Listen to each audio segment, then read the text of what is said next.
Assalamu alaikum, dear students. This is Mohammad Irfan Ansari, lecturer chemistry. हमारा आज का topic physical chemistry fifth semester में जो हमारी कोर्स आउटलाइन है एचईसी की 3 चैप्टर हैं। उसमें जो पहला चैप्टर है हमारे पास वो है क्वांटम केमिस्ट्री के हवाले से। इसमें हमने क्वांटम केमिस्ट्री को स्टडी करना है। इस चैप्टर में क्वांटम केमिस्ट्री क्या है, ये क्यों ये एक न्यू फील्ड बनाई गई, इसकी ज़रूरत क्यों पेश आई, इसमें हम क्या चीज़ें डिस्कस करते हैं, किन पार्टिकल्स को डिस्कस करते हैं, कौन से प्रिंसिपल्स हैं, कौन से फिनोमिनाज हैं, कौन से हमारे पास इसमें थ्योरीज़ वगैरह जो हम पढ़ते हैं और इसकी क्या एप्लीकेशन है। तो ये चीज़ें इस पूरे चैप्टर में हमने डिस्कस करनी है। कुछ फिनोमिनाज जिस तरह फोटो इलेक्ट्रिक इफेक्ट है, कॉम्पटन इफेक्ट है, बोर्स मॉडल है, अनसर्टेनिटी प्रिंसिपल है, यंग्स डबल स्लिट एक्सपेरिमेंट है, श्रोडिंगर वेव इक्वेशन, उसकी एप्लीकेशंस, ये कुछ टॉपिक्स हैं जो हमने इस चैप्टर में डिस्कस करने हैं। आज के पहले लेक्चर में हम इसका इंट्रोडक्टरी लेक्चर लेंगे क्वांटम केमिस्ट्री के हवाले से। क्या इसमें हम डिस्कस करेंगे, क्या चीज़ें हैं, तो आज हम इसका एक इंट्रोडक्शन लेते हैं। सबसे पहले क्वांटम केमिस्ट्री क्या होती है। तो the branch of chemistry in which we study the motion of micro particles. Simple, micro world को, स्मॉल वर्ल्ड को, जो छोटी दुनिया है, छोटे पार्टिकल्स हैं जो आम आँख से नज़र नहीं आते, एटम हैं, मालिक्यूल्स हैं, आइंस हैं, या सब एटॉमिक पार्टिकल्स, उसके अंदर न्यूक्लियस है, इलेक्ट्रॉन है, प्रोटॉन, न्यूट्रॉन, इनको स्टडी करना ये हमारे पास क्वांटम केमिस्ट्री में आता है। क्वांटम केमिस्ट्री को क्वांटम मैकेनिक्स भी कहते हैं। बेसिकली ये क्वांटम मैकेनिक्स है, लेकिन जब इसको केमिस्ट्री में हम डिस्कस करते हैं, पढ़ते हैं केमिस्ट्री के अंदर इस चैप्टर को, तो क्वांटम केमिस्ट्री का नाम देते हैं। फिजिक्स में पढ़ेंगे तो वो क्वांटम मैकेनिक्स हो जाएगी। अब बेसिकली हमारे पास जो है, जो मैकेनिक्स है, वर्ल्ड मैकेनिक्स का मतलब ये है study of the moving objects. जो एक चीज़ मूव कर रही है, हरकत में है, उसको स्टडी करना ये मैकेनिक्स है। ठीक है, तो अब हमारे पास 1900 तक जो मैकेनिक्स थी, जो मूविंग ऑब्जेक्ट्स को हम डिस्कस करते थे, उसको हम कहते थे क्लासिकल मैकेनिक्स। उस टाइम तक क्वांटम मैकेनिक्स का कोई वजूद नहीं था। तो क्यों क्वांटम मैकेनिक्स बनाई गई जब क्लासिकल मैकेनिक्स मौजूद थी, मूविंग ऑब्जेक्ट्स के साथ डील करने वाली एक फील्ड मौजूद थी, एक हमारे पास नॉलेज था, तो फिर क्वांटम मैकेनिक्स क्यों बनाई गई। तो उसमें वो ये कहता है कि जो क्लासिकल मैकेनिक्स थी हमारे पास 1900 तक से पहले तक, जो जितनी भी मूविंग ऑब्जेक्ट्स को हम डिस्कस करते थे, जो भी लॉज थ्योरीज वगैरह थी, उनको क्लासिकल मैकेनिक्स के उसमें लिया जाता था। अब क्लासिकल मैकेनिक्स में बेसिकली मसला ये था, क्लासिकल मैकेनिक्स में हम मैक्रो पार्टिकल्स को स्टडी करते थे। Study of the macro particles, classical mechanics या न्यूटोनियन मैकेनिक्स में मैक्रो पार्टिकल्स को, या हमारे पास जो बड़े पार्टिकल्स हैं, ठीक है, जो आम आँख से नज़र आ सकते थे, जिनका एक मास रखते हैं, किस स्पीड से मूव कर रहे हों, जिस तरह मतलब कार है, बाइक है, साइकिल है, जो चीज़ें नज़र आ रही हैं, ठीक है, बड़ी पार्टिकल्स, ठीक है, तो उनको स्टडी जो करते थे, तब तक हमारे पास वो थी classical mechanics, in study of the moving objects. लेकिन मूविंग ऑब्जेक्ट्स कौन से, मैक्रो पार्टिकल्स, उनकी स्टडी, ठीक है। लेकिन तब तक तो ये ठीक था, जिसमें हमारे पास ये न्यूटन्स के लॉज को जो फॉलो करते हैं, first law, second law, third law of motions, उनको जो फॉलो करे, जो ऑब्जेक्ट्स उनको फॉलो करते हैं, तो उनको हम क्लासिकल मैकेनिक्स की कैटेगरी में, न्यूटोनियन मैकेनिक्स की कैटेगरी में स्टडी करते हैं। लेकिन हुआ यूँ कि 1900 19वीं सदी में इलेक्ट्रॉन की डिस्कवरी हुई, प्रोटॉन की डिस्कवरी हुई, न्यूक्लियस की डिस्कवरी हुई, एटम डिस्कवर्ड हुआ, उसका स्ट्रक्चर जो है एक्सप्लेन किया गया। इस तरह के बाकी सब एटॉमिक पार्टिकल्स, एटम के बारे में, मालिक्यूल्स के बारे में, इलेक्ट्रॉन, प्रोटॉन, न्यूट्रॉन, न्यूक्लियस, ये चीज़ें डिस्कवर्ड होना शुरू हो गई। इनका मैस, इनका इलेक्ट्रॉन, इनकी चार्ज क्या है, इनकी मूवमेंट वगैरह। तो जब ये पार्टिकल्स डिस्कवर्ड हुए, अब ये भी तो मूविंग ऑब्जेक्ट्स हैं, मूव तो करते हैं। अब इनके ऊपर जब क्लासिकल मैकेनिक्स के लॉज को, लेट्स सी न्यूटन के जो लॉज ऑफ मोशन थे, जब उनको इन सब एटॉमिक पार्टिकल्स पे अप्लाई करने की कोशिश की गई, तो ये न्यूटन्स के लॉज को फॉलो नहीं करते थे। इसकी एग्जांपल देख लेते हैं। जैसे न्यूटन का फर्स्ट लॉ क्या कहता है, वो कहता है कि एक ऑब्जेक्ट अपनी जिस पोजीशन में है, रेस्ट की फॉर्म में या मोशन की फॉर्म में, तो वो उस वक्त तक उसमें मौजूद रहता है जब तक कोई एक्सटर्नल फोर्स उसको डिस्टर्ब ना करे, जब तक हम उसको उस स्टेट से चेंज ना करें। यानी अगर वो मूव कर रहा है तो मूव करता रहेगा, अगर रेस्ट की हालत में है तो रेस्ट की हालत में रहेगा, जब तक कोई एक्सटर्नल फोर्स उसको डिस्टर्ब ना करे। और ये मैक्रो पार्टिकल्स बड़े ऑब्जेक्ट्स पे ये वाकई एप्लीकेबल आता है। टेबल पे एक गिलास पानी का पड़ा हुआ है, तो जब तक आप उसको उठाएंगे नहीं, ठीक है, तो तब तक तो वो उस पर पड़ा रहेगा, उसमें कोई डिस्टर्बेंस नहीं आएगी। बड़े ऑब्जेक्ट्स के लिए ये चीज़ है। लेकिन जब यही न्यूटन का फर्स्ट लॉ हम अब अप्लाई करते हैं इलेक्ट्रॉन के ऊपर, अब इलेक्ट्रॉन जो है वो न्यूक्लियस के गिर्द एक अपने स्पेसिफिक ऑर्बिट में क्या कर रहा है, रिवॉल्व कर रहा है, ठीक है, उसकी एक कंटिन्यूस मोशन है। तो उसके ऊपर जब वो हमें नज़र ही नहीं आ रहा, इतना माइक्रो सब एटॉमिक पार्टिकल है। अब एटम की एक इमेजिन करें, एटम एक हम पॉइंट लगाते हैं, एक नुक्ता लगाते हैं, तो उसके अंदर वो कहते हैं लाखों एटम्स मौजूद हैं। फिर एक एटम के अंदर सब एटॉमिक पार्टिकल जितने होना, तो इसको हम इमेजिन ही कर सकते हैं, इसको हम कैसे रोक सकते हैं या कैसे हम उसको डिस्टर्ब कर सकते हैं। इस तरह बाकी लॉज न्यूटन के अगर उस पर हम अप्लाई करें, फोर्स वाला लॉ है दूसरा तीसरा, तो इसके अलावा जो जितनी भी बाकी जो नॉलेज है, जो क्लासिकल मैकेनिक्स पे जो चीज़ें एक नज़र आ सकती हैं, मैथ्स रखती हैं, वॉल्यूम एक उनका है, तो उनके ऊपर तो हम न्यूटन के लॉज को या बाकी जो क्लासिकल मैकेनिक्स के लॉज हैं अप्लाई कर सकते थे। लेकिन वो वाले लॉज इन सब एटॉमिक पार्टिकल्स पे या उस नॉलेज को जो है वो बेस बना के, उस नॉलेज की बेस पे हम सब एटॉमिक पार्टिकल्स को एक्सप्लेन नहीं कर सकते थे। तो इसलिए ज़रूरत पेश आई कि इन सब एटॉमिक पार्टिकल्स के लिए, एटम्स के लिए एक अलग से फील्ड बनाई जाए, जो कि क्वांटम केमिस्ट्री के नाम से, क्वांटम मैकेनिक्स के नाम से बनाई गई। ठीक है, ये एक थोड़ा सा इसका बैकग्राउंड था। दूसरी इसमें ये चीज़ थी कि जो क्लासिकल मैकेनिक्स, उसके बहुत से पास्टुलेट थे, दो मेन पास्टुलेट जो कंट्राडिक्ट कर रहे थे।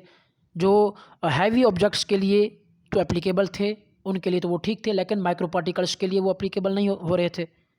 जिस तरह पहला एक पास्टुलेट था क्वांटम क्लासिकल मैकेनिक्स का, ये कहती है कि मूविंग ऑब्जेक्ट का जो एग्जैक्ट पोजीशन है एक्यूरेटली मेजर की जा सकती है किसी एक फिक्स टाइम पे, उसकी पोजीशन, उसकी मोमेंटम फिक्स टाइम में हम एक ही वक्त में उसकी एग्जैक्ट पोजीशन कैलकुलेट मेजर कर सकते हैं। तो हो सकता है कि वह ऑब्जेक्ट है, हमें नज़र आ रहा है, हमें पता है वो इस टाइम यहाँ पे है, इस टाइम यहाँ पे है, इस टाइम यहाँ पे है, जिस स्पीड से भी वो मूव कर रहा हो, तो उसकी एग्जैक्ट पोजीशन, मोमेंटम मालूम किया जा सकता है। अब ये पास्टुलेट जब एटम्स के लिए, इलेक्ट्रॉन, प्रोटॉन, सब एटॉमिक पार्टिकल के लिए अप्लाई किया गया, लेट्स सी इलेक्ट्रॉन के लिए, तो हाइजेनबर्ग अनसर्टेनिटी प्रिंसिपल, बाद में ये सारी डिस्कवरी हुई, इसको भी हम आगे जाके डिटेल में पढ़ेंगे। तो वो हाइजेनबर्ग अनसर्टेनिटी प्रिंसिपल ये कहता है कि एक्यूरेटली आप सब एटॉमिक पार्टिकल्स, इलेक्ट्रॉन का पोजीशन या मोमेंटम फाइंड नहीं कर सकेंगे। एक चीज़ अगर फाइंड करेंगे तो दूसरी जो है वो उसकी एक्यूरेसी ख़त्म हो जाएगी। ठीक है, एक वक्त में एक चीज़ एक्यूरेट आप फाइंड कर सकते हैं। पोजीशन फाइंड करें, उसके लिए आपको रुकना पड़ेगा, इलेक्ट्रॉन्स को जो है उसकी स्पीड जो है वो ज़ीरो हो जाएगी, तो मोमेंटम ज़ीरो हो जाएगा। तो मतलब ये कि इसकी स्पीड इतनी ज़्यादा है और उसके साथ डील करना हमारे लिए मुश्किल है कि वो हमें नज़र नहीं आता। ठीक है, एटम के अंदर मौजूद है, इमेजिनरी एक चीज़ है, तो उसको हम कैसे उसकी एग्जैक्ट पोजीशन या एक ही एट अ टाइम हम फाइंड कर सकते हैं। तो ये पास्टुलेट सब एटॉमिक पार्टिकल्स के लिए गलत हो गया। इसलिए एक दूसरा पास्टुलेट था इसका क्लासिकल मैकेनिक्स का, वो ये कहता है कि एनर्जी जो है कंटिन्यूसली डिस्ट्रीब्यूटेड होती है। एनर्जी एट उसमें जो ऑब्जेक्ट्स है, मूविंग ऑब्जेक्ट है, कंटिन्यूसली उसके अंदर एनर्जी होती है, वो लूज़ करेगा, कंटिन्यूसली लूज़ करेगा, वो गेन करेगा, कंटिन्यूसली एनर्जी गेन करेगा। इसका ये मतलब है, लेट्स सी जिस तरह हमारे पास स्लोप एक होती है, ढलवान है, अब ढलवान से नीचे आते हैं तो एक कंटिन्यूसली एक स्पीड के साथ स्मूदी आप नीचे आ रहे हैं, इसको हम कहते हैं कंटिन्यूस चीज़। लेकिन अगर आप स्टेप हैं, सीढ़ियाँ उतर कर आती हैं या सीढ़ियाँ चढ़ती हैं, तो आपने नीचे स्टेप पे पैर रखा, फिर ऊपर वाले स्टेप पे पैर रखा, फिर इस तरह आप एक डिसकंटिन्यूस मैनर में। अब जो पहला स्टेप है उसकी एक अपनी एक स्पेसिफिक एनर्जी है, दूसरे स्टेप की अपनी एक स्पेसिफिक एनर्जी होगी, तीसरे स्टेप की अपनी एक स्पेसिफिक एनर्जी होगी। तो ये डिसकंटिन्यूस है, बिटवीन टू स्टेप्स कोई एनर्जी नहीं है। ठीक है, तो क्लासिकल मैकेनिक्स ये कहती थी कि मूविंग ऑब्जेक्ट्स कंटिन्यूस मैनर में उनकी एनर्जी होती है, एनर्जी कंटिन्यूसली जो है वो लूज़ करेगा या गेन करेगा। लेकिन बाद में जब इनको स्टडी किया गया, इलेक्ट्रॉन, प्रोटॉन, न्यूट्रॉन, इनके लिए, तो ये चीज़ आई कि नहीं, ये डिसकंटिन्यूस मैनर में एनर्जी ऑब्जर्व करते हैं या गेन करते हैं। इसको हम आगे डिटेल में डिस्कस करेंगे। थोड़ा सा यहाँ पे मैं आपको टच दे देता हूँ। जिस तरह बोहर ने जो अपना एटॉमिक मॉडल दिया था, उसमें उसने क्या कहा, उसने ये कहा कि एक इलेक्ट्रॉन अगर के शेल में मौजूद है तो के शेल की एक स्पेसिफिक एनर्जी है। ठीक है, अगर उसको एल शेल तक जाना है, हायर शेल तक जाना है, तो इन दो शेल के दरमियान, एनर्जी लेवल्स के दरमियान जितना एनर्जी का डिफरेंस है, जब तक उसको वो एनर्जी प्रोवाइड नहीं की जाती, वो उतनी एनर्जी गेन नहीं कर लेता, तब तक वो के से एल शेल में नहीं जा सकता। सपोज के और एल शेल के दरमियान 10 किलो जूल एनर्जी का डिफरेंस है, तो के शेल में मौजूद इलेक्ट्रॉन को जब हम 10 किलो जूल एनर्जी देंगे, ठीक है, वो एनर्जी ऑब्जर्व करेगा और जब ऑब्जर्व करने के बाद के शेल से जंप करके वो एल शेल में चला जाएगा। अब कंटिन्यूस का ये मतलब है, ठीक है, क्लासिकल के मुताबिक कि अगर हम 10 किलो जूल एनर्जी चाहिए ना, उसको हम 8 किलो जूल एनर्जी देते हैं। तो क्लासिकल ये कहती है कि उसको 8 किलो जूल एनर्जी ऑब्जर्व करके के शेल से मूव करके जाना चाहिए एल शेल की तरफ। अब एल शेल तक तो नहीं पहुंच सकेगा क्योंकि उसके लिए तो 10 किलो जूल एनर्जी चाहिए और हमारे पास 8 है, तो एल शेल से थोड़ा सा नीचे पहुंच जाएगा। यानी एल शेल में तो नहीं पहुंच सकेगा, लेकिन कंटिन्यूसली जितनी वो ऑब्जर्व करता जा रहा है के शेल से एल शेल के दरमियान, ठीक है, या एल शेल के करीब वहाँ तक पहुँच जाएगा। लेकिन क्वांटम मैकेनिक्स कहती है नहीं, ऐसा नहीं है। जब तक के शेल में मौजूद इलेक्ट्रॉन को पूरी 10 किलो जूल एनर्जी नहीं दे दी जाती, तब तक वो के शेल से मूव ही नहीं करेगा। उसको हम 8 किलो जूल दें, 9 किलो जूल दें, 7 किलो जूल दें, तो इसका ये नहीं मतलब कि वो थोड़ी सी ऑब्जर्व करके ऊपर तक पहुंच जाएगा। 10 किलो जूल जब देंगे तो एल शेल में चला जाएगा, नहीं, ऐसा नहीं है।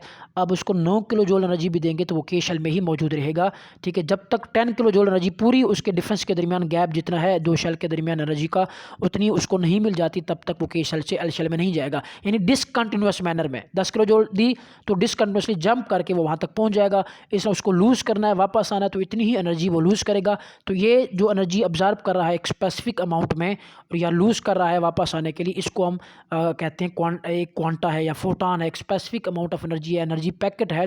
तो क्वांटम मैकेनिक्स ये कहती है कि ये जो एनर्जी वो ऑब्जर्व करते हैं या लूज़ करते हैं, तो बेसिकली ये पैकेट्स की फॉर्म में, फोटॉन की फॉर्म में, जिसके अंदर एक स्पेसिफिक अमाउंट ऑफ एनर्जी होती है, उतनी ऑब्जर्व या लूज़ करते हैं, कंटिन्यूसली नहीं जाते। या अगर इसको डेली रूटीन लाइफ में हम एग्जांपल इसको देखें तो कंटिन्यूस और डिसकंटिन्यूस का कंसेप्ट क्लियर कर लें। उसका ये मतलब है कि अगर सपोज कोई एक स्टूडेंट अली है, अली ने बाई रोड उसको जाने के लिए 5,000 का टिकट लगता है, ठीक है। उसने जाना है कहीं बाई रोड जाता है तो 5,000, और अगर बाई एयर जाते हैं एरोप्लेन के ज़रिए से तो उसका टिकट हमारे पास वो है 50,000 का है। अब अगर उसके पास 45,000 है तो उसका ये नहीं मतलब कि जहाज़ के लिए उसको 50,000 चाहिए, लेकिन उसके पास 45,000 हैं, तो वो जहाज़ की सीट पे तो नहीं बैठ सकेगा, तो जहाज़ से लटक के चला जाएगा। यानी थोड़ी सी एनर्जी कम है, वो जहाज़ तक पहुंच जाएगा, उसके जो भी हैं उससे लटक के जो है वो बाहर लटक के जा रहा होगा। ऐसा नहीं है, जब तक उसके पास 50,000 नहीं होगा तब तक वो जहाज़ में नहीं लटक के नहीं जा सकता। चाहे उसके पास 45,000 है फिर भी वो बाई रोड जाएगा 5,000, बाकी उसके पास एक्स्ट्रा एनर्जी है। तो जब तक मुकम्मल 50,000 एनर्जी नहीं है तब तक वो उसके ज़रिए से सफ़र नहीं कर सकता। तो ये है कि डिसकंटिन्यूस एक स्पेसिफिक अमाउंट होगी, ठीक है, तो उसके मुताबिक वो उतनी एनर्जी ऑब्जर्व या गेन करके लूज़ करके वो हायर लेवल की तरफ जाएगा या हायर लेवल से वापस आएगा। तो क्वांटम मैकेनिक्स ये कहती है इलेक्ट्रॉन प्रोटॉन न्यूट्रॉन के लिए कि ये डिसकंटिन्यूस मैनर में एनर्जी ऑब्जर्व या लूज़ करते हैं फोटॉन्स की फॉर्म में, पैकेट्स की फॉर्म में, जबकि क्लासिकल ये कहती थी कि कंटिन्यूसली एनर्जी गेन या लूज़ होती है। तो इसको हम आगे भी जाके थारोली डिस्कस करेंगे, यहाँ पे एक पॉइंट समझाना जरूरी था। अब ये दो पॉइंट्स हैं, पास्टुलेट्स हैं, ये क्लासिकल मैकेनिक्स के जो बैकरो पार्टिकल्स बड़े ऑब्जेक्ट्स हैं उनके लिए तो एप्लीकेबल थे, वो ठीक थे, लेकिन जब स्मॉल पार्टिकल्स की डिस्कवरी हुई तो वो इनको फॉलो नहीं करते थे। इस वजह से ज़रूरत पेश आई कि जो क्लासिकल मैकेनिक्स है, जो अवेलेबल नॉलेज हमारे पास है, ये काफ़ी नहीं है माइक्रो पार्टिकल्स को स्टडी करने के लिए, इनको एक्सप्लेन करने के लिए। तो इसलिए ज़रूरी है एक नई फील्ड बनाई जाए, तो वो क्वांटम मैकेनिक्स की फॉर्म में एक नई फील्ड बने, एक नया क्वांटम मैकेनिक्स या क्वांटम केमिस्ट्री की फॉर्म में एक न्यू सब्जेक्ट जो है वो वजूद में आया। तो ये एक इसकी बेसिक हिस्ट्री थी कैसे बने। अच्छा, अब इसमें हमारे पास ये थोड़ा सा डिफरेंस दिया गया क्लासिकल और क्वांटम मैकेनिक्स का। सारे वही पॉइंट्स हैं जो मैंने आपको बता दिए हैं। इसमें क्या बेसिक डिफरेंस है, इंपॉर्टेंट शॉर्ट क्वेश्चन है, आता होता है। इसमें डिफरेंस कंपैरिजन लिख लें तो ये 3-4 पॉइंट्स हैं कि क्लासिकल मैकेनिक्स बड़े पार्टिकल्स के साथ डील करती है, क्वांटम मैकेनिक्स छोटे पार्टिकल्स को, अटामिक सब अटामिक पार्टिकल्स के, ठीक है। अच्छा, इसी तरह जो हमारे पास क्लासिकल मैकेनिक्स है ये न्यूटन्स के लॉज को फॉलो करती है, न्यूटन्स लॉ ऑफ मोशन पे, जबकि जो हमारे पास क्वांटम मैकेनिक्स है उसमें हाइजेनबर्ग अनसर्टेनिटी प्रिंसिपल है, डी ब्रोगली का कंसेप्ट है, ये चीज़ें हैं, ठीक है। अच्छा, इस तरह अब हमारे पास जो क्लासिकल मैकेनिक्स है वो किस बेस पे, वेव थ्योरी, यानी वही चीज़ है कि एनर्जी जो है कंटिन्यूसली ऑब्जर्व या इमिट होती है, अमाउंट ऑफ एनर्जी जो ऑब्जर्व कर कंटिन्यूसली। लेकिन प्लांक्स क्वांटम थ्योरी के मुताबिक जो है क्वांटम मैकेनिक्स के अंदर ये प्लांक्स क्वांटम थ्योरी ने कंसेप्ट दिया कि नहीं, वो discrete value of energy observe या वो करते हैं। डिस्क्रीट का मतलब है एक स्पेसिफिक वैल्यू, ठीक है। इसी तरह जो हमारे पास क्लासिकल मैकेनिक्स है इसमें हम किसी पार्टिकल को स्टडी कर रहे हैं तो उसकी हमें सारी चीज़ें पता होती हैं, स्पेसिफाई करते हैं हम उसकी पार्टिकल को कि कितनी फोर्सेस उस पर अप्लाई जो है वो अप्लाई हो रही हैं, उसकी सारी पोजीशंस क्या हैं, एक्स वाई जेड एक्सिस के अलॉन्ग उसकी किस पोजीशन पे मौजूद है, उसकी वेलोसिटी क्या है, मोमेंटम क्या, ये सारी चीज़ें हम उसकी एक इंट्रोडक्शन देना ना एक ऑब्जेक्ट का, तो एक बड़े ऑब्जेक्ट का इंट्रोडक्शन क्या होगा कि किस स्पीड से वो मूव कर रहा है, उसकी ओरिएंटेशन क्या है, वो किस डायरेक्शन में मूव कर रहा है, एक्स एक्सिस के लॉन्ग, वाई एक्सिस के लॉन्ग, जेड एक्सिस के लॉन्ग, ठीक है, या उस पार्टिकल्स पे कितनी फोर्सेस अप्लाई हो रही हैं। तो ये सारी चीज़ें हम बताएंगे किसी सिस्टम की स्टेट को डिफाइन करने के लिए, उसको इंट्रोडक्शन देने के लिए, अगर वो सिस्टम जो है वो मैक्रो पार्टिकल बड़े ऑब्जेक्ट्स का है क्लासिकल में। क्वांटम मैकेनिक्स में हम एक्यूरेटली नहीं बता सकते। अब इलेक्ट्रॉन का हम क्या बताएं कि वो इस टाइम कहाँ पे मौजूद है, इसकी पोजीशन क्या है या क्या है। उसके लिए हम प्रोबेबिलिटीज़ बताते हैं, अमकान बताते हैं कि यहाँ पे इस टाइम यहाँ पे उसकी अमकान मौजूद है कि इलेक्ट्रॉन यहाँ पे हो सकता है। जिस तरह ऑर्बिटल्स की आप डेफिनेशन पढ़ते हैं कि ऑर्बिटल वो स्पेस है wear the probability of electron is maximum या 95%, कि जहाँ पे इलेक्ट्रॉन की मौजूदगी हो सकती है। तो यहाँ पे अमकानात की बात होती है, एक्यूरेट नहीं बता सकते, ठीक है। ये भी थोड़ा सा इसका डिफरेंस है। उसके बाद ये थोड़ी सी है कि क्वांटम मैकेनिक्स जो हमने बनाई, बातें वही हैं कि क्या चीज़ क्यों ज़रूरत, किस वजह से हमें ज़रूरत पेश हुई कि हम क्वांटम मैकेनिक्स बनाएं। क्लासिकल मैकेनिक्स मौजूद थी तो वही थी कि ये चीज़ें जब डिस्कवर्ड हुई, इलेक्ट्रॉन, प्रोटॉन, न्यूट्रॉन, सब एटॉमिक पार्टिकल्स, पहले तो ये मौजूद नहीं थे, तो इस वजह से क्वांटम मैकेनिक्स बनाई गई। अब थोड़ा सा इसका ये देखते हैं कि किस किस तरह से ये सब एटॉमिक पार्टिकल्स या एटम्स जो है वो डिस्कवर्ड हुए, जिनकी वजह से हमें क्वांटम केमिस्ट्री या क्वांटम मैकेनिक्स जो है एक न्यू सब्जेक्ट बनाना पड़ा। तो ये बेसिकली बिल्कुल सिंपल सी थ्योरी है।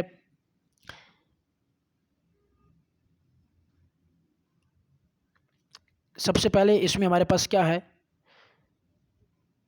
कि एटॉमिक स्ट्रक्चर जो है वो सबसे पहले डेमोक्राटस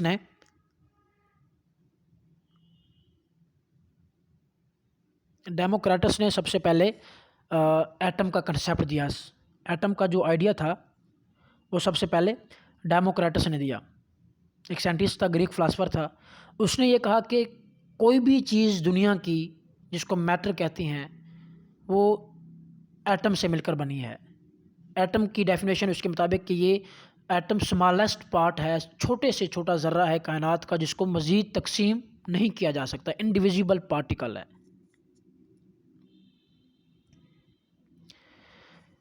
अच्छा, उसके बाद एटम्स का उसने नाम दिया इसको छोटे पर, क्योंकि ग्रीक में एटम्स का मतलब होता है इंडिविजिबल, जिसको मज़ीद तकसीम ना किया जा सके। तो ये आया उसमें। उसके बाद फिर जॉन डाल्टन ने 1808 में उसने पहला एटॉमिक मॉडल दिया। उसके मुताबिक अब उसने बेसिकली ये कहा कि उस time law of conservation of mass, law of conservation of energy, law of definite proportions ये मौजूद थे। तो उसने ये कहा कि हम इन लॉज को तब तक एक्सप्लेन ही नहीं कर सकते जब तक हम ये कंसीडर ना करें कि मैटर एटम्स से मिलकर बनी होती है, छोटे से छोटे पार्ट, स्मॉलेस्ट पार्टिकल से मिलकर बनी होती है। अब ये लॉज क्या है? जिस तरह law of conservation of energy है, इसी तरह law of conservation of mass है।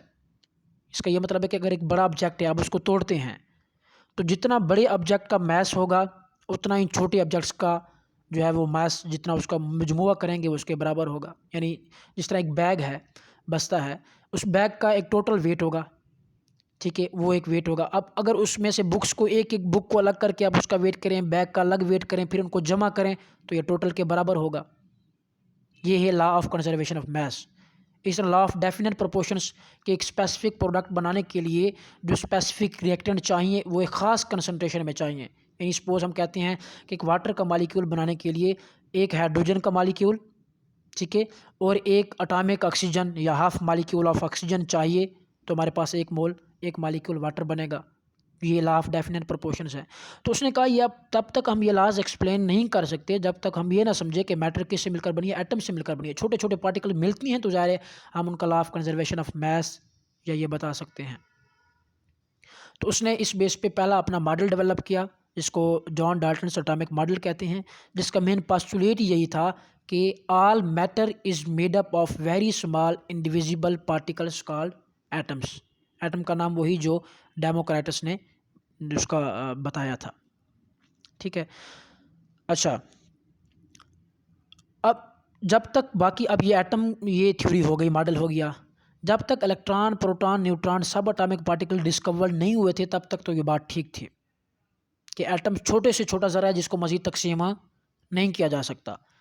लेकिन बाद में एक्सपेरिमेंट जब हुए तो इलेक्ट्रॉन भी एटम में मौजूद था, प्रोटॉन भी, न्यूट्रॉन भी, न्यूक्लियस भी, तो ये चीज़ें तो मौजूद थी। तो फिर ये चीज़ है कि एटम को मज़ीद तकसीम किया जा सकता है। यानी एटम खुद सब atomic particle electron, proton, neutron, nucleus से मिलकर बना होते हैं। वो मिलती हैं तो एक एटम बनता है, एटम मिलती हैं तो मॉलिक्यूल्स बनते हैं। तो इसका मतलब ये जो मॉडल था, डेफिनेशन थी, गलत थी कि एटम को मजीद तकसीम नहीं किया जा सकता। एटम को मजीद तकसीम किया जा सकता है, उसके अंदर मजीद सब एटॉमिक पार्टिकल्स तो मौजूद थे। तो उनकी डिस्कवरी तक, कैथोड रेस की या उन बाकी की डिस्कवरी तक ये बात ठीक थी, लेकिन उसके बाद ये गलत साबित हो गई। उसके बाद 1860 में विलियम क्रूक्स और उसके साथ बहुत से साइंटिस्ट थे, उन्होंने एक्सपेरिमेंट्स परफॉर्म किए। ठीक है, गैस डिस्चार्ज ट्यूब ली, उन्होंने एक डिस्चार्ज ट्यूब ली, उसमें गैस फील्ड की, वो सारा एक्सपेरिमेंट है। ठीक है, उसकी डिटेल में जाने की ज़रूरत नहीं है, पर उन्होंने एक्सपेरिमेंट किया और उन्होंने ये कंक्लूड किया कि कैथोड रेस, उन्होंने वहाँ से क्या की, उनको फाइंड किया कि नेगेटिवली चार्ज पार्टिकल्स जो है उसमें से निकलते हैं, एक्सट्रीम निकलती है उनकी, जिनको उन्होंने कैथोड रेस का नाम दिया, क्योंकि वो कैथोड से निकल रहे थे और उन पर नेगेटिव चार्ज दिया, चार्ज मौजूद था उनके ऊपर, जो चार्ज था नेगेटिव था। तो इसलिए 1891 में फिर स्टोनी एक साइंटिस्ट था और उन्होंने इन पार्टिकल्स को, जो नेगेटिवली चार्ज पार्टिकल्स जिन्होंने डेवलप किए, जो डिस्कवर्ड किए, इनको इलेक्ट्रॉन्स का नाम दे दिया। तो इस तरह से इलेक्ट्रॉन्स की डिस्कवरी हुई। उसके बाद जे थॉमसन ने इलेक्ट्रॉन्स की चार्ज टू मास रेशो वो फाइंड की। ठीक है, चार्ज टू मास रेशो हमें पता है, जो इलेक्ट्रॉन्स की charge to mass ratio 1.75 10⁻11 coulomb पर किलोग्राम इसकी वैल्यू है, ये डिस्कवर्ड की उसने। उसके बाद फिर इसी तरह चलते चलते 1911 में रदरफोर्ड, उसने एक्सपेरिमेंट परफॉर्म किए, न्यूक्लियस की डिस्कवरी की उसने। एक्सपेरिमेंट आपने पढ़ा है, 0.00004 सेंटीमीटर थिक उसने एक गोल्ड की फॉइल ली, उसके ऊपर उसने अल्फ़ा पार्टिकल्स की बम्बार्डमेंट की। तो उसने फिर उनका इफेक्ट देखा कि अल्फ़ा पार्टिकल्स जो है वो फोटोग्राफिक प्लेट आगे मौजूद थी, उसके ऊपर जाके स्ट्राइक करते हैं या नहीं करते। तो उसने देखा कि मैक्सिमम अल्फ़ा पार्टिकल्स जो है वो एटम में से गुजर जाते हैं, फोटोग्राफिक प्लेट पे निशान छोड़ते हैं, कुछ जो है वो रिफ्लेक्ट हो जाते हैं, कुछ जो है वो बाउंस बैक हो जाते हैं। तो बाउंस बैक होने वाले पार्टिकल्स से उसने ये नतीजा अखज़ किया कि इसका मतलब है कि एटम के दरमियान में कोई चीज़, कोई सॉलिड चीज़ मौजूद है जिसकी वजह से अल्फ़ा पार्टिकल्स उसमें से पास नहीं हो सकी। उसको उसने न्यूक्लियस का नाम दिया। तो इस तरह से उसने न्यूक्लियस जो है वो डिस्कवर किया। फिर रदरफोर्ड ने अपना एक एटॉमिक मॉडल भी दिया। ठीक है, उस बेस पर उसने प्लानिटरी मॉडल इसके लिए उसने प्रपोज किया। उसने कहा कि बेसिकली एटम इस तरह से है जिस तरह हमारे पास प्लैनेट्स के अंदर, ठीक है, सोलर सिस्टम में सयारे रिवाल्व कर रहे हैं, प्लैनेट्स रिवाल्व कर रहे हैं अपने सूरज के गिर्द। इसी तरह उसने कहा कि एटम भी का जो स्ट्रक्चर है वैसे ही है कि मिड में, दरमियान में न्यूक्लियस है और उसके गिर्द जो है इलेक्ट्रॉन्स, नेगेटिवली चार्ज पार्टिकल जो है वो रिवाल्व कर रहे हैं। इसको रदरफोर्ड एटॉमिक मॉडल कहते हैं। उसके बाद 1913 में नील बोहर ने अपना एक मॉडल दिया, बोहर्स एटॉमिक मॉडल। क्यों? क्योंकि जो रदरफोर्ड का एटॉमिक मॉडल था उसमें डिफेक्ट्स थे। डिफेक्ट सबसे बड़ा ये था, एक तो रदरफोर्ड ने एक अच्छा काम किया, इस डिस्कवरी की तरफ, एटॉमिक स्ट्रक्चर को एक्सप्लेन करने की तरफ उसका एक अच्छा बिग स्टेप था। लेकिन इसने जो अपना एक एटॉमिक स्ट्रक्चर दिया, इसमें इलेक्ट्रॉन्स का बिहेवियर जो है उसको एक्सप्लेन नहीं किया गया। क्योंकि जो क्लासिकल थ्योरी है लाइट की, उसके मुताबिक अगर इलेक्ट्रॉन्स, कोई भी चार्ज पार्टिकल है, कोई भी चार्ज स्पीशीज, जब वो किसी एक न्यूक्लियस के गिर्द रिवाल्व करते हैं सर्कुलर मोशन में, तो उसको कंटिन्यूसली एनर्जी लूज़ करनी चाहिए। लूज़ करेगा एनर्जी और वो रिवाल्व करता रहेगा। तो अगर ऐसा है, इलेक्ट्रॉन जो है वो एनर्जी क्या कर रहा है, लूज़ करता है, तो फिर उसको कंटिन्यूसली क्या होना चाहिए, अगर इस तरह से मतलब एक इलेक्ट्रॉन है न्यूक्लियस के गिर्द ये रिवाल्व कर रहा है, तो कंटिन्यूसली लूज़ करते करते उसको, इलेक्ट्रॉन को न्यूक्लियस के अंदर गिर जाना चाहिए। अगर वो न्यूक्लियस के अंदर गिर जाता है इलेक्ट्रॉन, फिर तो एटम स्टेबल ही नहीं रहता। लेकिन हमें पता है एटम इनफैक्ट क्या होता है, स्टेबल होता है। तो इसका मतलब ये न्यूक्लियस जो रदरफोर्ड का मॉडल था, इसमें ये डिफेक्ट थे, ये उसके इलेक्ट्रॉन्स के बिहेवियर को, कि जो इलेक्ट्रॉन रिवाल्व कर रहा है कैसे करता है, उसको अनस्टेबल होना चाहिए उसके मॉडल के मुताबिक। तो ये उसका मॉडल फ्लॉप हो गया। इन डिफेक्ट्स को फिर ख़त्म करने के लिए बोर्स ने अपना एटॉमिक मॉडल दिया। उसने कहा ये बात ठीक है कि न्यूक्लियस के गिर्द इलेक्ट्रॉन सर्कुलर पाथ में रिवाल्व करती हैं, रदरफोर्ड की ये बात ठीक है। लेकिन उसने इलेक्ट्रॉन्स के बिहेवियर को इस तरह से एक्सप्लेन किया, वही बात जो पहले हम डिस्कस कर चुके हैं। उसने कहा कि इलेक्ट्रॉन्स जो है वो न्यूक्लियस के गिर्द स्पेसिफिक ऑर्बिट्स में, स्पेसिफिक एनर्जी लेवल्स में क्या करते हैं, रिवाल्व करते हैं। और उस एक स्पेसिफिक एनर्जी लेवल की जो एनर्जी है वो क्वांटाइज्ड है, वो फिक्स्ड है। जब तक इलेक्ट्रॉन उस स्पेसिफिक एनर्जी लेवल में मौजूद है, रिवॉल्व कर रहा है, ये लेट्स सी के शेल में अगर वो रिवॉल्व कर रहा है, जब तक इस शेल में है ना तो वो किसी से एनर्जी अब्जॉर्ब करेगा ना वो एनर्जी लूज़ करेगा, इसलिए वो अपने ही मदार में मूव करता रहेगा, वो स्टेबल है।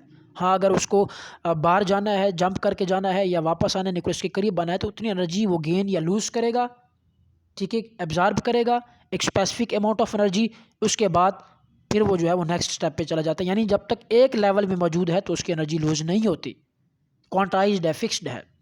तो उसने ये चीज़ इसको एक्सप्लेन किया बोर के एटॉमिक मॉडल के मुताबिक। अब जो चीज़ मैंने पहले भी इसको डिस्कस किया, तो ये डिसकंटिन्यूस एनर्जी मैनर है कि डिस्क्रीट एनर्जी होती है, फिक्स्ड एनर्जी होती है, क्वांटाइज्ड एनर्जी होती है, ठीक है, हर एक एनर्जी लेवल की अपनी एक फिक्स्ड एनर्जी है। और उसके बाद फिर हमें पता है बोर्स मॉडल से हमने एक हाइड्रोजन एटम के लिए, इलेक्ट्रॉन्स के लिए एनर्जी फाइंड भी की कि के शेल की कितनी एनर्जी होती है, एल शेल की। इसको भी हम आगे जाके डिटेल में ये सारे टॉपिक्स डिस्कस करेंगे।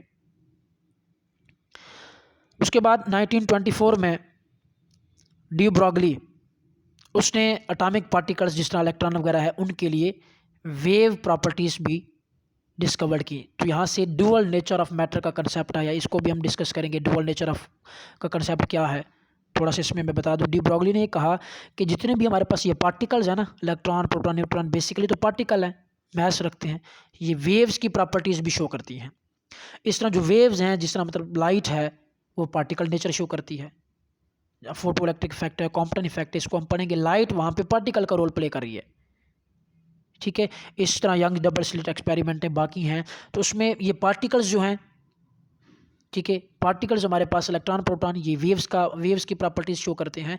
तो ये उसने कहा कि पार्टिकल्स जो हैं वो वेव्स की प्रॉपर्टी शो कर सकते हैं, वेव्स जो हैं वो पार्टिकल्स की प्रॉपर्टीज शो कर सकती हैं। तो यहाँ से डुअल नेचर ऑफ मैटर का कंसेप्ट आया, तो इसको भी डिटेल में हम देखेंगे। उसके बाद 1926 में एक साइंटिस्ट है एरविन श्रोडिंगर, उसने एक एटम में मौजूद इलेक्ट्रॉन्स के लिए उसने ये कहा बेसिकली इलेक्ट्रॉन्स जो हैं ये कोई जो एक हम इसमें कहते हैं कि ये एक ऑर्बिट्स में मूव करते हैं, हम लाइन लगाते हैं, इस तरह की एक लाइन है, ये ऑर्बिट है ना, ये न्यूक्लियस है अगर, तो उसके गिर्द ये शेल इलेक्ट्रॉन हम कहते हैं इस मदार पे मूव कर रहा है। तो ये वो कहते हैं कि ये कंक्रीट कोई दीवार नहीं है, कोई पाथ नहीं है कि इलेक्ट्रॉन ने इसी उस पे रहना है। ये तो हम उसके पाथ को, उसकी मोशन को हम स्पेसिफाई करने के लिए एक सर्कल लगा देते हैं। बेसिकली वो ये कहते हैं कि इलेक्ट्रॉन बेसिकली स्टेशनरी वेव्स की फॉर्म में मूव करते हैं, वेव्स बनाते हैं, यानी इलेक्ट्रॉन का जो पाथ होता है बेसिकली वो यूँ होता है, इस तरह से इलेक्ट्रॉन ये मूव करते हैं। तो जहाँ पे इलेक्ट्रॉन जा सकता है यहाँ पे जा सकता है, इलेक्ट्रॉन यहाँ पे जा सकता है। तो ये जो सारा पाथ है इसको हम एक शेल का कहते हैं, हम कहते हैं प्रोबेबिलिटी हो सकती है, यहाँ पे इलेक्ट्रॉन यहाँ पे भी हो सकता है, यहाँ पे भी हो सकता है, यहाँ पे भी हो सकता है, यहाँ पे इलेक्ट्रॉन्स की मौजूदगी हो सकती है। तो उसने बेसिकली कहा कि इलेक्ट्रॉन्स जो है न्यूक्लियस के गिर्द इस तरह से वेव्स की फॉर्म में, स्टैंडिंग वेव्स की फॉर्म में जो है वो मूव करते हैं। जिस तरह एक गिटार होता है, ठीक है, उसकी स्ट्रिंग को जैसे आप छेड़ते हैं, उसको पकड़ के छोड़ते हैं, फोर्स करते हैं, तो क्या करते हैं, वेव्स की फॉर्म में वाइब्रेट करती हैं और उसमें से आवाज़ पैदा होती है। तो उसने ये जो है ऑर्बिट्स का कंसेप्ट दिया और फिर उसने एक पूरी एक इक्वेशन भी दी, इसको भी हम डिटेल में स्टडी करेंगे। श्रोडिंगर वेव इक्वेशन के नाम से बड़ी मशहूर इक्वेशन है, ठीक है, हाइड्रोजन एटम के लिए। फिर उसमें से उस इक्वेशन को यूज़ करते हुए हमने जो है एनर्जी फाइंड की हाइड्रोजन एटम के लिए, उसके लिए हम क्वांटम नंबर्स भी फाइंड करेंगे, SPDF टाइप ऑफ जो क्वांटम नंबर है, प्रिंसिपल एजीमुथल स्पिन, ये भी हम श्रोडिंगर वेव इक्वेशन को यूज़ करते हुए हाइड्रोजन एटम के लिए क्वांटम नंबर्स भी फाइंड करेंगे। तो ये एक डिटेल टॉपिक है, इसको आगे डिस्कस करेंगे। अच्छा, इसी तरह प्रोटॉन की भी डिस्कवरी हुई। गोल्डस्टीन ने 1886 में पॉजिटिव रेस कॉल्ड प्रोटॉन जिसको हम कहते हैं, तो वो डिस्कवर्ड किए। उसके लिए उन्होंने एक पूरा एक्सपेरिमेंट परफॉर्म किया, ठीक है। कैथोड रेस से उन्होंने कहा कि कैथोड रेस से अवे जो पार्टिकल्स जब कैथोड से जाती हैं तो इलेक्ट्रॉन्स थे, इलेक्ट्रॉन्स की डिस्कवरी हुई, कैथोड से इलेक्ट्रॉन्स निकलते हैं।